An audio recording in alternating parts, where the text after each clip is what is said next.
Olá pessoal, tudo bem com vocês? Eu espero que sim. No vídeo de hoje nós vamos falar sobre a crise do Império e o movimento republicano. As transformações econômicas e sociais que marcaram a segunda metade do século XIX promoveram o fortalecimento de novos grupos sociais, abalando o poder da oligarquia cafeeira do Vale do Paraíba. Entre os principais grupos que emergiram neste período, é importante citar a população urbana engrossada por contingentes significativos da massa de imigrantes que se deslocou para as cidades, a classe média, formada por funcionários públicos, comerciantes, profissionais, liberais, militares, e os cafeicultores do Oeste Paulista. Como você já deve lembrar, o segundo reinado havia dois partidos políticos, o liberal e o conservador. O liberal tinha posturas descentralizadoras e em 1868 dividiu-se em dois grupos, moderado e radical. Os radicais evoluíram para assumir posições republicanas. Porém, não foi o fortalecimento dos republicanos o fator decisivo para se entender o fim do governo monárquico, mas o enfrentamento da monarquia. Essa perda das bases de apoio da monarquia facilitou o trabalho dos republicanos, mesmo considerando que tal movimento nunca atingiu as massas, apesar das propagandas nos jornais. Quais foram as questões da República? A questão militar foi o primeiro grande desgaste a contribuir para a queda do Império. Durante todo o Império, o exército exerceu funções de polícia, reprimindo rebeliões e perseguindo negros foragidos. Desconsiderados socialmente, tendo de dividir importância com a Guarda Nacional, os militares estavam longe de representar uma força influente, embora fossem muito importantes para o esquema repressor e excludente da monarquia. A Guerra do Paraguai mudou essa relação de forças. O conflito intenso e duradouro forjou nos militares, além da experiência adquirida, um espírito de corpo, orgulho e, principalmente, consciência de sua importância como peça-chave para manter o privilégio da aristocracia encastelada no poder.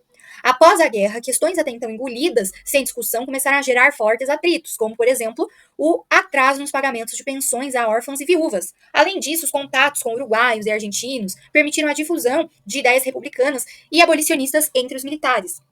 O estopim da crise dos militares contra o governo foi a punição de dois militares, o Sena Madureira, que foi punido por uma lei que impedia o manifesto dos militares pelos jornais.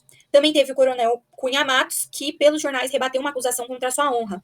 Os militares não aceitaram mais essas discriminações e manifestaram insatisfação de forma clara e contundente. Um ar de conspiração começou a rondar os quartéis e as ideias republicanas ganharam mais adeptos. Nesse mesmo período, o governo também andava às rusgas com a Igreja Católica. Antes da gente iniciar o tópico questão religiosa, é importante ressaltar que a progressiva intervenção dos militares nas questões políticas caracteriza uma fase de acentuada decadência do Império, motivada pelo enfraquecimento da base que o sustentava, que era a aristocracia escravista, abalada pelas campanhas abolicionistas. Aos poucos surgia a preponderância do poder militar sobre o poder civil. O Dom Pedro resolveu impedir a aplicação da determinação papal no Brasil. A Constituição de 1824 estabelecia um vínculo entre a Igreja e o Estado, que se tornava a única religião oficial, estabelecendo o Estado uma série de restrições aos outros credos religiosos. Então, o que predominava era a religião católica. O governo passava a ter uma maior interferência nos assuntos da igreja, inclusive na sua organização. Os dois instrumentos de controle eram o padroado, que dava ao imperador o poder de nomear padres e bispos, e o beneplácito, que permitia o veto de decisões do Papa no Brasil. Em 1864, o Papa Pio IX publicou a Bula Syllabus, que proibia que os membros da Igreja Católica pertencessem à maçonaria. O Dom Pedro II não deu seu placete. Não deu o consentimento com a bula, né? Bula Syllabus, que proibia que os membros pertencessem à maçonaria. Então, o Dom Pedro não deu esse consentimento para cumprir esse decreto da Igreja Católica. Mas os bispos Dom Vital de Olinda e Dom Macedo de Belém suspenderam irmandades que não cumpriram os ditames da bula. Forte campanha foi iniciada pela imprensa contra a Igreja, tornando-se necessária a intervenção das autoridades imperiais. Como resultado, foram os dois bispos presos e condenados a 4 anos de prisão por influência do presidente do Conselho de Ministros. Evidenciou-se o conflito latente entre a Igreja e o Estado, tornando-se clara a necessidade de separação entre os dois. No Brasil Imperial, como em toda a América, subsistia a justificativa do trabalho escravizado, a predominância da grande propriedade. E além do sustentáculo da estrutura econômica, o escravismo era também o vínculo da estrutura social. O governo ainda teve de enfrentar a questão abolicionista, pregavam a participação dos escravos na luta pela abolição. A questão servil, na realidade, né? Exemplos da participação dos negros na luta pela abolição não faltaram, como é o caso dos caifazes, que estimulavam invasões a fazendas e promoviam fugas em massa. Particularmente para os fazendeiros paulistas, a defesa da abolição estava ligada não só aos aspectos econômicos, mas também objetivavam evitar o caos provocado por essas ações. No início da década de 80 do século XIX, multiplicaram-se os jornais anti-escravistas. Os jangadeiros do Nordeste se recusaram a embarcar ou desembarcar cativos. As províncias do Ceará e do Amazonas, em 1884, libertaram seus escravos. Além de toda a pressão social, a convicção de que a escravidão não era mais econômica motivou a maior parte parte dessas atitudes. Os cafeicultores do Vale do Paraíba, porém, continuavam resistindo. Em 1885, apesar de seus protestos, foi aprovada a tímida Lei Saraiva-Cotegipe, conhecida como Lei dos Sexagenários, que determinava a libertação dos negros com mais de 60 anos de idade. Só que essa lei Saraiva não adiantou de nada, porque assim, como é que vai libertar um negro com mais de 60 anos, sendo que eles nem chegavam a 60 anos? Então foi horrível essa lei. A abolição tornou-se imperativa depois da extinção do tráfico, não só pelo decréscimo que se registrava na população escravizada, mas porque era mais vantajoso o trabalho livre em virtude de sua maior produtividade, dos menores riscos de investimento e da constituição de um mercado consumidor. Em 1868, o Partido Liberal assumiu o compromisso de se bater pela emancipação dos escravizados. Os conservadores promulgaram uma lei, que é a Lei do Ventre Livre, em 1871. Por ela, então, o recém-nascido era considerado livre e ingênuo e ficaria sob a tutela do dono de sua mãe ou de uma instituição a ser criada até que atingisse a idade de 8 anos. Então, essa lei considerava livres os filhos de mães escravas nascidos a partir de sua promulgação. Em 1880, organizam-se no Rio as sociedades abolicionistas, coordenadas pela Confederação Abolicionista. Novamente, a administração imperial tentou contemporizar, procurando aprovar um projeto de lei que provocou um debate violentíssimo na Câmara e resultou na Lei Saraiva, que eu falei, que é a Lei dos Sexagenários. O gabinete conservador de João Alfredo promoveu a votação da Lei Áurea. Estava extinta a escravidão no Brasil, mas o Império via definitivamente comprometidas suas possibilidades de permanência. Com a abolição do escravismo, sem indenização aos proprietários, a aristocracia escravista arruinada lançou sobre a monarquia a culpa por sua desgraça, passando a engrossar as fileiras do movimento republicano. A marginalização socioeconômica do negro liberto se tornou um fenômeno nacional já nos fins do século XIX, pois a liberdade jurídica não corresponderam às demais liberdades essenciais, à sua integração na sociedade. Um dos líderes abolicionistas aí, André Rebouças, né?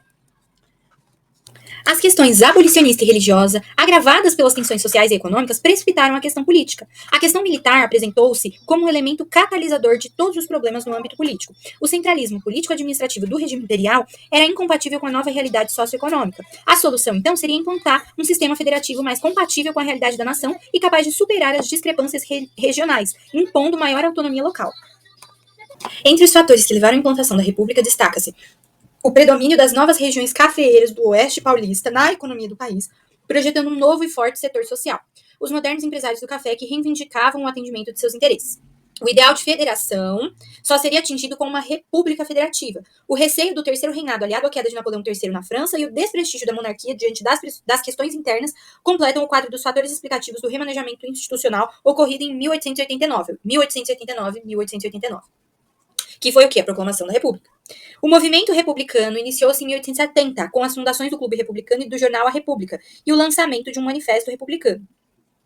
Duas correntes se chocaram no Partido Republicano, a evolucionista, que eram os republicanos históricos, que queriam uma via pacífica para conseguir o poder, e a revolucionária, liderada por Silva Jardim, que pregava a Revolução Popular. Então, assim, tiveram duas correntes que se chocaram no Partido Republicano, evolucionista e revolucionária. Evolucionista, via pacífica para o poder, e revolucionária, queria a Revolução Popular. A corrente evolucionista, que queria a via pacífica para conseguir o poder, predominou. Por outro lado, eram também republicanos jovens oficiais do exército, influenciados pela doutrina de Augusto Comte. Que doutrina seria essa? O positivismo. Aqui, positivismo. E liderados por Benjamin Constant. A proclamação da República. O Visconde de Ouro Preto, membro do PL, do Partido Liberal, foi nomeado presidente do Conselho de Ministros em junho de 1889. O novo governo precisou remover os obstáculos representados pelo republicanismo e pelos militares descontentes. Então, precisava tirar o obstáculo do republicanismo e precisava tirar o que causava o descontentamento dos militares. Bom, para vencer os obstáculos representados pelo republicanismo, apresentou um programa de amplas reformas: liberdade de culto, autonomia para a província, temporariedade dos mandatos dos senadores, ampliação do direito de voto e conselho de Estado com funções administrativas. Acusado, o Visconde de Ouro Preto, que participava do PL, foi acusado tanto de radical quanto de moderado. O programa foi... na verdade não foi o Visconde, né? Na verdade foi o programa de reformas proposto pelo Visconde de Ouro Preto foi acusado de radical e de moderado. E aí, então, foi rejeitado pela Câmara dos Deputados. Diante disso, a Câmara dos Deputados foi dissolvida e uma nova Câmara foi convocada a se reunir em 20 de novembro, provocando protestos gerais. A situação se tornou tensa. Os republicanos instigavam os militares contra o governo. Um golpe começava a ser articulado por Benjamin Constant no clube militar e contava com o apoio de civis republicanos, sendo a chefia contada ao Marechal Deodoro da Fonseca, não republicano, mas de enorme prestígio no exército. O golpe estava previsto para 20 de novembro, mas foi antecipado para evitar medidas que o neutralizassem. Para isso, contribuíram boatos de que Ouro Preto deportaria os batalhões do exército para províncias distantes, de que havia ordem de prisão para Deodoro e Benjamin Constant, e que Na corte, o exército seria substituído pela Guarda Nacional. Em 15 de novembro de 1889, sob o comando de Deodoro, os revoltosos confinaram os monarquistas sem que houvesse resistência. 2 dias depois, a família imperial foi deportada. A proclamação da República, então, em 15 de novembro de 1889, resultou da conjugação de duas forças. Foi resultante do exército descontente e do setor cafeeiro da economia, que queria eliminar a centralização vigente. Então, dois grupos estavam prevalecendo aí nesse descontentamento. A elite cafeeira, que queria eliminar a centralização por meio de uma república federativa, que ia impor um sistema favorável aos seus interesses, e o exército que estava descontente. Então, a proclamação não significou uma ruptura no processo histórico brasileiro. A economia continuou dependente, baseada no setor agroexportador. Afora, o trabalho assalariado, o sistema de produção continuou o mesmo, e os grupos dominantes continuaram a sair da camada social dos grandes proprietários. Houve apenas uma modernização institucional. O Marechal Deodoro da Fonseca, uma das mais importantes figuras do exército, se colocou na defesa dos oficiais punidos pelo governo imperial durante as questões militares. Pelo seu prestígio, acabou assumindo a liderança do golpe de 15 de novembro de 1889, que culminou com a derrubada da monarquia. De forma bem resumida, a proclamação da República em 15 de novembro de 1889, foi o resultado de uma conspiração militar tramada com as elites de cafeicultores, que queriam encontrar no sistema de uma república federativa fatores favoráveis aos seus interesses.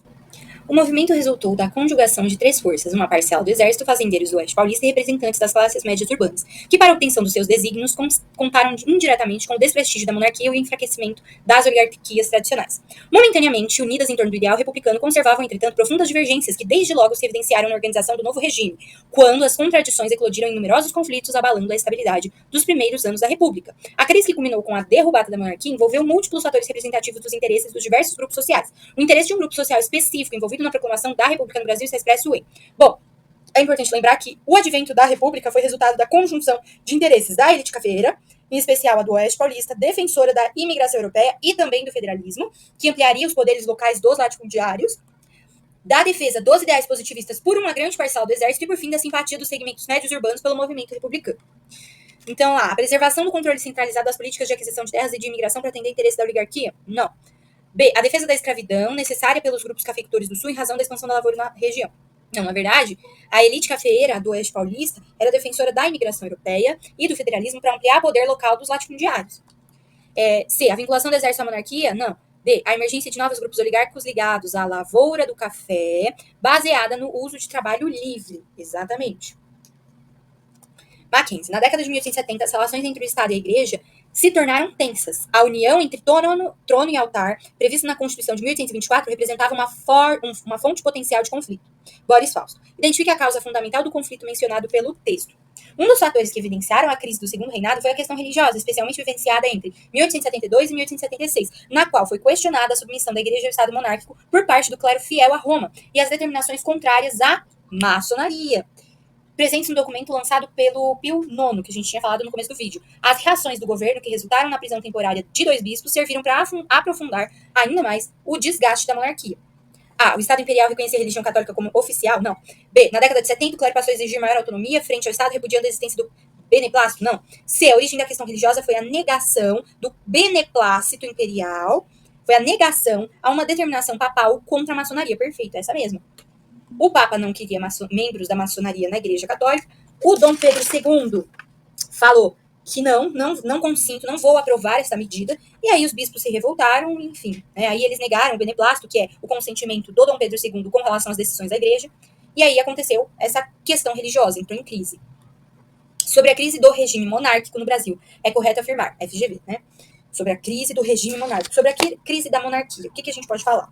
Bom, a abolição da escravidão em 1888 levou os cafeicultores do Vale do Paraíba a se oporem ao Império, uma vez que se sentiam lesados por não terem sido indenizados após a libertação dos escravizados. Então, os cafeicultores do Vale do Paraíba, eles falaram assim, agora libertou escravo, mas e a nossa indenização? Porque agora a gente não tem mais quem trabalhar na nossa terra de forma, compulsória. Olha a mentalidade horrorosa dos caras, né? Eles pensavam assim, eles ainda sentiam que tinham direito de receber alguma coisa.